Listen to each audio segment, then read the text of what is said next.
2023년 희망찬 새해 첫 시간을 이곳에서 송구 영신 예배로 드리면서 우리에게 주신 말씀은 하나님의 자녀답게 품격 지키며 품 있게 살라는 그런 말씀이었습니다. 하나님 자녀에게 주는 특별한 축복과 특권이 있는데, 오늘 우리가 새벽에 살펴본 말씀처럼 성령의 인도하심을 받습니다. 그렇기 때문에 육신의 욕망 따라 살지 않도록 성령님께서 우리를 끊임없이 인도해 주시고, 뿐만 아니라 전능하신 하나님을 친밀하게 아빠, 아버지라고 부르짖고, 우리가 어떤 어려움과 여건과 환난이 있다 하더라도 우리는 늘 하나님께 부르짖을 수 있는 우리 기도의 아버지가 계신다는 것이 엄청난 축복일 뿐만 아니라 우리는 하나님의 상속자로서 우리 주 예수 그리스도와 함께 영광을 받게 되는 자이기 때문에, 그래서 우리는 세상의 것들을 좀 가지지 못했다고 해서 주눅이 들거나 실망을 하거나 좌절하거나 세상 사람들과 비교해서 열등감에 갇혀서는 안 된다는 겁니다. 그래서 하나님의 자녀답게, 왕의 자녀답게 품격을 지키고 품이 있는 그러한 삶을 살아야 됩니다. 원래 우리 개인 각자뿐만 아니라 우리 교회 그동안 잃어버렸던 이 품격과 품위를 다시 찾아서 하나님의 자녀답게 그 축복과 특권을 받은 자답게 멋있고 아름답고 그리고 선한 영향력을 끼치는 우리 교회 모든 성도님들이 되시길 주님의 이름으로 축원합니다.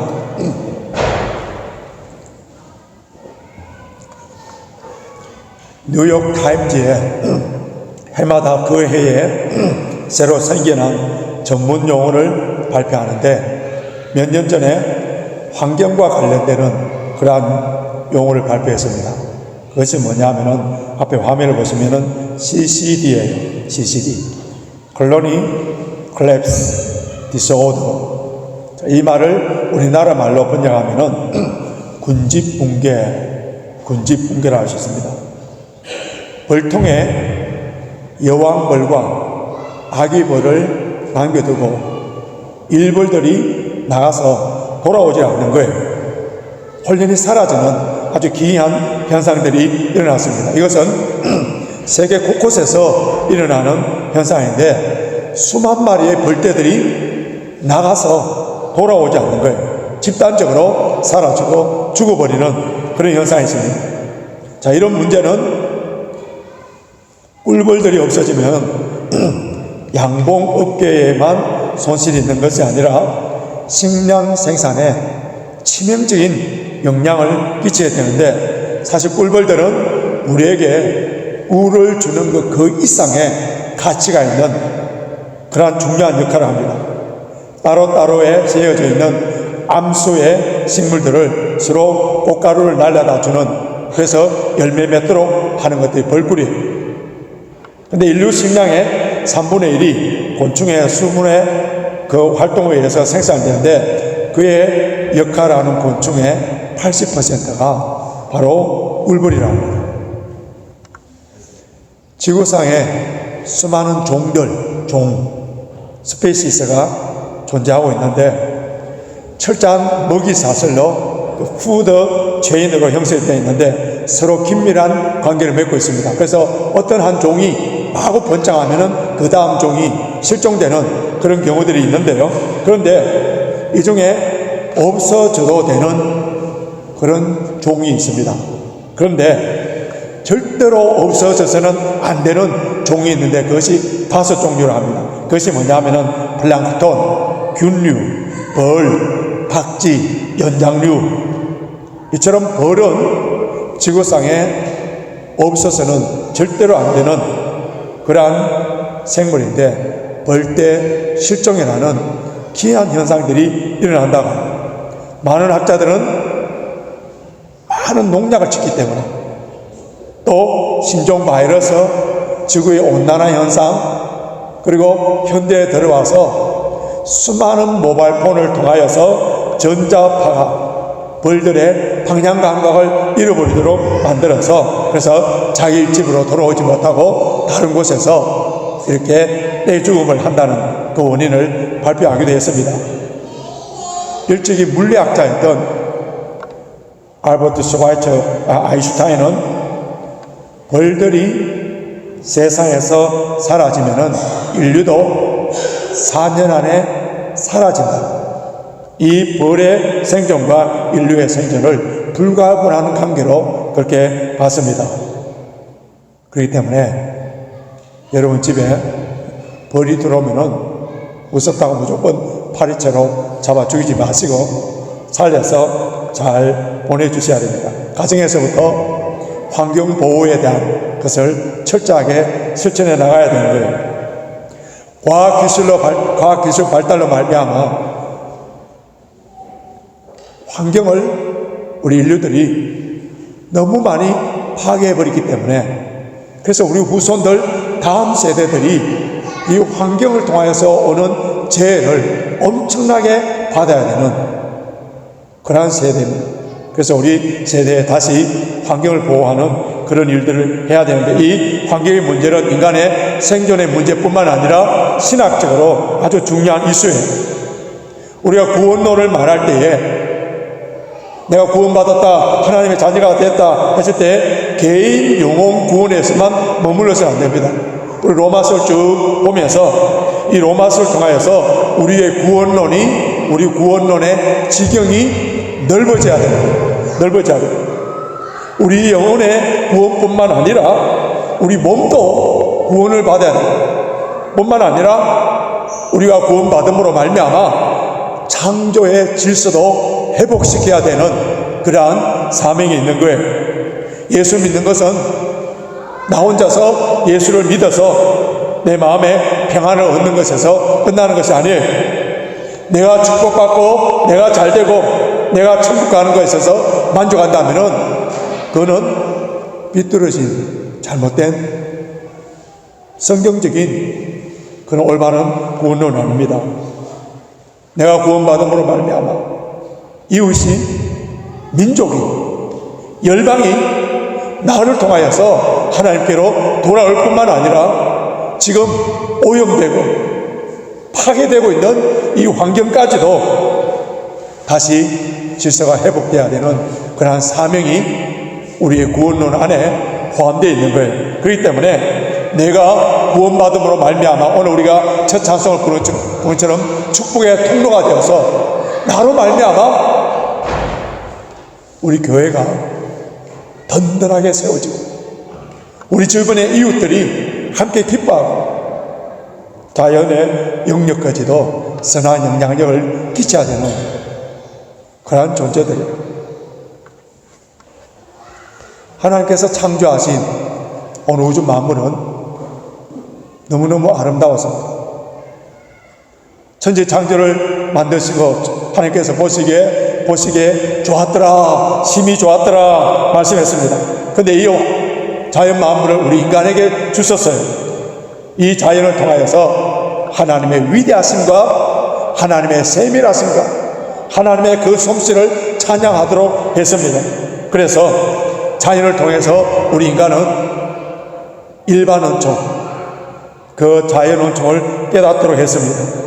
그래서 우리는 이 자연을 통하여서 하나님을 찬양하고 뿐만 아니라 이 우주 만물도 하나님을 찬양하고, 시편에 보면은 이 자연을 의인화하여서 자연이 하나님을 찬양하는 모습을 읊어놨는데요. 시편 98편에 보면은 온 땅이여 여호와께 즐거이 소리를 지어다. 여호와 앞에서 큰 물이 박수하며 산악이 함께 즐거이 노래할지어다. 우주 만물이 하나님을 찬양하는 그 찬양하는 음성을 영적기로 들어야 되는 거예요. 그런데 한편으로 이 자연 만물이 하나님을 찬양할 뿐만 아니라 고통 가운데 신음하는 탄식하는 소리도 우리가 들어야 됩니다. 왜냐하면은 우리 인간의 탐욕과 제약으로 말미암아 이 생태계가 파괴되고 오염되어서 그래서 탄식하면서 어디에 이 자연 만물이 굴복하고 있는지 오늘 본문 20절 한번 보시기 바랍니다. 20절 같이 읽겠습니다. 시작. 피조물이 허물한데 굴복하는 것이 자기의 뜻이 아니요 오직 굴복해 하시니로 말미암아. 피조물이 어디에요? 허무한데 굴복한다. 21절 보십시오. 그 바라는 것은 피조물도 썩어짐의 종로를 한대. 피조물도 썩어짐의 종로를 한다 했었어요. 자, 인간의 타락으로 말미암아 가장 억울하게 피해를 본 것이 뭐냐면은 피조물들이에요. 그들은 스스로 죄를 범한 것이 없지만은 그러나 인간에 종속되어 있기 때문에 우리 인간이 타락으로 말미암아 이 자연 만물 피조물도 어떻게 된다고요? 저주를 받아서 탄식한다는 거예요. 신음한다는 거예요. 모든 피조물들은 인간이 타락하고 저주받기 전에는 시들거나 그리고 그들이 썩거나 서로 싸우거나 먹히거나 질병이나 죽는 일이 없었어요. 그러나 인간의 범죄로 말미암아 이 피조물도 죽음의 그림자가 드리워지고 탄식하며 신음하는 소리가 들리게 됩니다. 자연 세계는 가장 슬픈 그 현상은 약육 강식이에요. 먹이 사슬은 죽음의 사슬입니다. 모든 이 피조물들은 먹이 사슬로 먹고 먹히는 이것이 하나님께서 원래 창조하셨던 그 창조의 질서가 아니에요. 예수님께서 재림하실 때에 만물이 새롭게 회복될 것을 이사야 11장에서 예언해 놨습니다. 동물의 세계가 어떻게 회복되는지 앞에 화면 한번 보십시오. 이사야 11장 6절에서 9절 이사야 11장 6절에서 9절 말씀 우리 같이 읽겠습니다. 그때에 이리가 어린 양과 함께 거하며 호병이 어린 염소와 함께 누우며 송아지와 어린 사자와 살찐 짐승이 함께 있어 어린아이에게 끌리며 암소와 곰이 함께 먹으며 그들의 새끼가 함께 엎드리며 사자가 소처럼 풀어 먹을 것이며 젖 먹는 아이가 독사의 구멍에서 장난하며 젖된 어린아이가 독사의 굴에 손을 넣을 것이라. 나의 거룩한 산 모든 곳에서 해됨도 없고 상함도 없을 것이니. 자, 이런 현상이 에덴 동산에서 일어났던 현상입니다. 그리고 주님이 재림하셔서 새 하늘과 새 땅으로 회복하실 때에 이루어지는 일들이에요. 그래서 모든 피조물들은 그날을 기다리고 있는 거예요. 그날을 기다리고 있는 거예요. 피조물뿐만 아니라 모든 하나님의 백성들도 지금 우리가 이 세상에 살지만은 마라나타 하면서 주 예수여 오시옵소서 하면서 그날을 기다리고 있는 거예요. 23절 한번 보시기 바랍니다. 오늘 본문 23절 같이 읽겠습니다. 시작. 이뿐 아니라 또한 우리 곧 성령의 처음 익은 열매를 받은 우리까지도 속으로 탄식하여 양자될 것 곧 우리 몸의 구속을 기다리느니라. 우리 인간도 하나님께서 지으신 그 피조물로서 우주 만물의 탄식에 참여 의도 탄식을 하는데, 근데 우리 믿는 성도들의 이 탄식은 탄식 그 자체가 아니라 희망의 노래예요. 왜냐하면은 하나님의 자녀를 어떻게 묘사했습니까?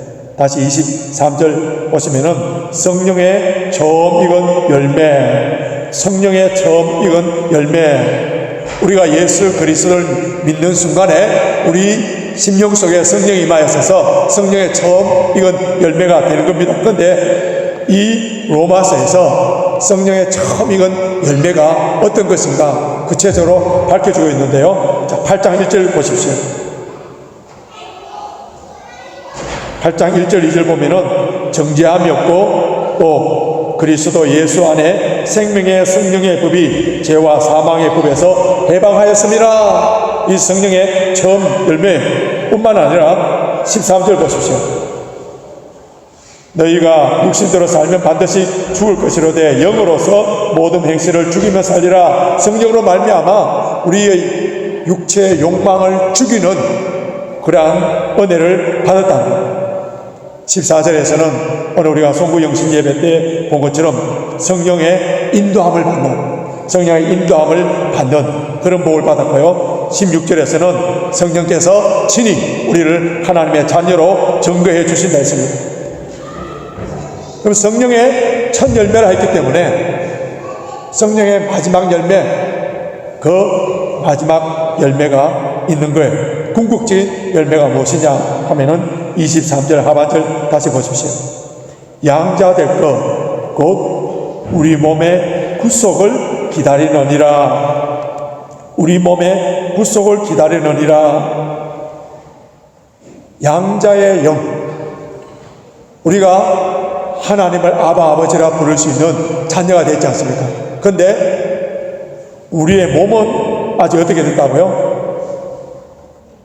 구속을 받지 못했고, 그래서 우리 몸은 아직 감기에도 걸리고 코로나 바이러스에도 걸리고 질병과 사고에 의해서 어려움을 당하고 고난을 당하는 거예요. 그래서 우리 몸이 반드시 그 구원의 날 완전히 신령한 몸으로 바뀌는 그날을 기다린다는 거예요. 모든 피조물들이 주님이 다시 오실 그날을 기다리듯이 우리 성도들도 그날을 기다리고 소망을 갖고 살기 때문에 우리 어떻게 해야 된다고요? 인내라. 참고 견디는 거예요. 우리가 육신의 몸을 갖고 살고 있기 때문에 원래 저와 여러분들이 우리 고난이 없어지고 어려움이 없어지고 환난과 핍박이 없어지도록 간절히 기도하지만은 그러나 우리 육신의 몸을 입고 이 험악한 세상에 살고 있기 때문에 우리에게는 고난이 올 수 있고 어려움이 올 수 있어요. 그러나 주님이 다시 오시면은 더 이상 눈물이 흘릴 필요도 없고 더 이상 사막도 없고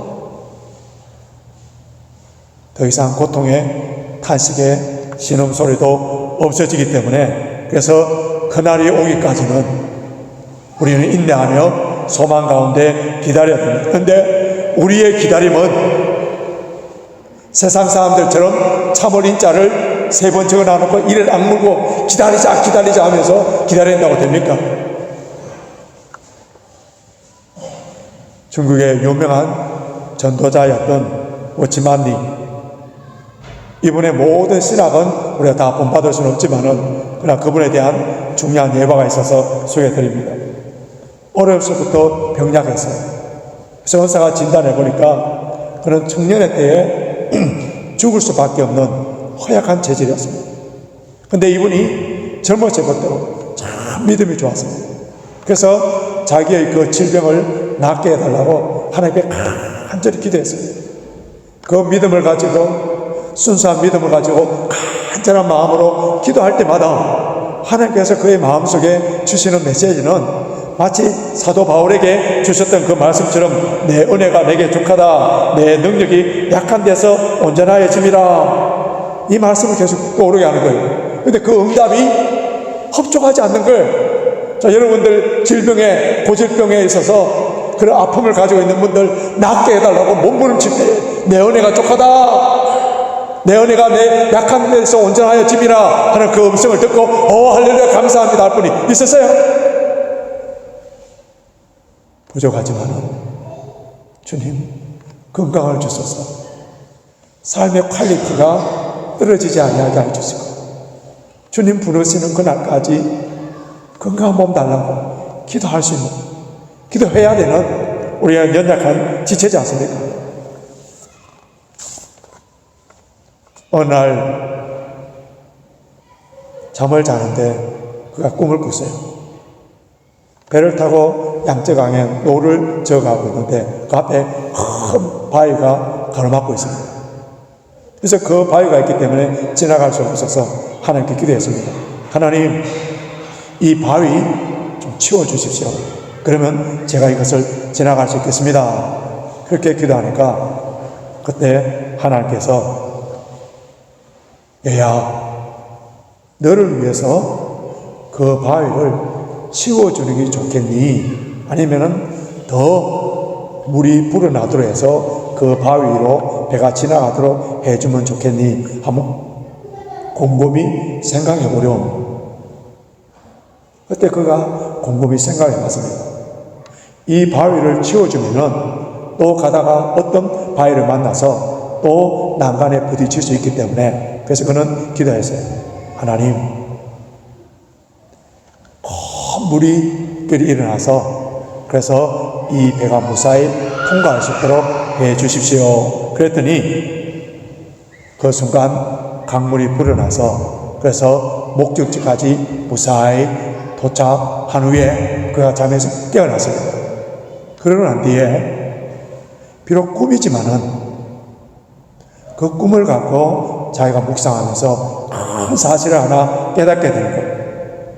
자기 앞에 있는 장애물 하나 때문에, 그 고통 때문에 이것 없애달라고만 늘 기도를 해왔다는 거예요. 그런데 가만히 생각해 보니까 하나님의 은혜가 풍성하게 임하게 되면은 그 모든 앞에 있는 환난과 역경과 어려움을 다 그 위를 뚫고 갈 수 있더라는 거예요. 그 뒤부터 그는 자기 병을 낫게 해달라는 기도를 멈추고, 하나님 저에게 더 큰 은혜를 부어주십시오. 더 큰 은혜를 부어주십시오. 그렇게 기도함으로 말미암아 의사는 그가 젊은 날에 죽겠다고 선포를 했지만은 그는 69세까지 살면서 중국의 역사상 빛나는 가장 전도자로서 아름답고 영향력 있는 그러한 사역으로 수많은 영혼들을 돌아오도록 만들었던 거예요. 원래 저와 여러분들이 한 번도 걸어가 보지 아니하는 세계를 걸어갈 때에 우리 앞에 환난과 역경과 우리 앞을 가로막는 바위덩이와 같은 이런 많은 역경들이 있다 하더라도 하나님께서 우리에게 놀라운 은혜를 베풀어 주신다면은 그 고난이 고난으로 여기지 아니하고 오히려 내 앞에 있는 돌이 디딤돌로 삼아서 더 전파하여서 더 신앙의 비상에 갈 수 있는 그러한 모습으로 성장해 나갈 수 있다는 거예요. 고난이 오면은 우리는 어떻게 해야 되는지 오늘 본문에 가르쳐 주고 있습니다. 25절 보십시오. 만일 우리가 보지 못할 것을 바라면 참음으로 기다릴지어다. 참음으로 기다릴지어다. 고난 후에 올 영광을 바라보면서 참으라는 거예요. 오늘 17절 본문만 17절 한번 보십시오. 자녀이면 또한 무사 곧 하나님의 후사여 그리스도와 함께한 후사니 우리가 그와 함께 영광을 받기 위하여 그다음 18절 보십시오. 영광을 받기 위하여 고난도 함께 받아야 될 것이라. 18절 생각건대 현재의 고난은 장차 우리에게 나타날 영광과 좋게 비교할 수 없도다. 21절 그 바라는 것은 피조물도 썩어짐 종로를 한 데서 해방되어 하나님의 자녀들의 영광의 자유에 이르는 것이니라. 영광을 받기 위하여서 예수 그리스도가 받으신 그 영광을 주의 자녀들도 받기 위하여서 반드시 고난의 과정을 통과해야 된다는 거예요. 고난의 과정을 통과해야 된다는 거예요. 특별히 여러분 18절 보십시오. 18절 같이 읽겠습니다. 18절 시작. 생각건대 현재의 고난은 장차 우리에게 나타날 영광과 좋게 비교할 수 없도다. 이 말씀 여러분 줄쳐놓으십시오. 그 말씀에 동그라미 해놓으십시오. 왜냐하면은 종교개혁자였고 우리 장로교의 창시자였던 요한 칼빈이 그의 모든 사역을 다 마치고 이제 하나님의 부르심을 받으면서 마지막 그가 남은 호흡을 가다듬으면서 오늘 이 구절을 15번이나 암송한 후에 영광스러운 하나님의 품에 안겼습니다. 그가 왜 이 구절을 좋아했는지 아세요? 칼빈은 돌아다니는 종합병원이라 했습니다. 얼마나 많은 질병이 많았든지 그 고난 가운데서도 영광스러운 하나님의 품 안에 안길 것을 기대하면서 이 말씀을 암송하고 묵상함으로 말미암아 그것이 완전히 자기의 것이 되어서 그 말씀 따라 살다가 주님 부르시는 정신이 혼미해지는 그 순간까지도 이 구절을 15번이나 암송하며 그 영광스러운 주님의 품에 안겼던 것입니다. 우리는 개인적으로 죽음을 맞이하다 주님이 구름 타시고 천군 천사들의 나팔 소리와 함께 영광스러운 모습으로 다시 오시는 그날을 맞이하는 그날이든 우리의 눈물을 닦아주시고 우리의 탄식을 찬양의 제목으로 바꿔주시고 우리의 썩어질 몸을 영광스러운 몸으로 바꿔주시는 우리뿐만 아니라 모든 피조물도 다 회복되는 그날을 바라보면서 인내하면서 기다려야 되는데 그 영광스러운 날은 아직 오지 않았었어요. 저와 여러분들이 작년보다는 올해보다는 내년이 더 소망을 가지고 기대하면서 나아가는 이유가 뭔지 아세요? 비록 나이가 들고 비록 그 사람은 후패한다 하더라도 그날이 영광스러운 그날이 아직 오지 않았기 때문에 그날을 기다리는 사람들 어떠한 경우에도 흔들리지 아니하고 인내하며 견뎌나가는 겁니다. 이제 말씀을 맺겠습니다. 하나님의 자녀들에게 주어지는 고난은 마치 산모와 겪는 그 고난처럼 소망의 기쁨의 영광의 탄식이라 할 수 있습니다. 우리는 고난과 연단을 통하여서 더 성숙해지고 결국은 영광에 이르게 됩니다. 아무리 큰 고난이 우리 앞을 가로막는다 하더라도 이보다 더 큰 하나님의 은혜가 우리에게 임하면 넉넉히 이길 뿐만 아니라 장차 우리에게 주어질 그 영광을 바라보며 그 고난 가운데서도 찬양하며 기뻐하며 사는 자들이 바로 그리스도인들이에요. 그렇기 때문에 원래 어떤 환난과 역경과 어려움이 온다 하더라도 저와 여러분들은 절대로 좌절하지 마시고 실망하지 마시고 오늘 우리가 송구영신 예배 때 주신 말씀처럼 하나님의 자녀답게 품격 있게 살아감으로 말미암아 이 고난 가운데서도 승리하며 그 영광을 바라봄으로 말미암아